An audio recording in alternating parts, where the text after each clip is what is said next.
How to change a 2016 Chevy Camaro 5-button flip key remote battery. Now here's Sergeant Locksmith to show you how. Let's change the battery out on our Chevy Camaro 5-button flip key remote. For this task, you will need a flat tip screwdriver and your battery, which is a CR2032. Easy task to do. Pop your blade open, and if you look, you'll see you have the seam line where the two halves. You've got that diagonal cut, which this is the bottom piece. Just place your thumb in there, push down, and the back cover pops off. Take this flat tip, you notice there's an indentation over here, put it right in there, and you want to lift up to pop it out. These right here provide the spring tension. Here's your CR2032 battery.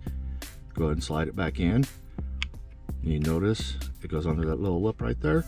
And when you get in, push it down, and it should lock in with the other tabs. Go ahead and put the back cover on. There you go, you've changed it out. Okay, thanks again for watching, and let's be safe out there.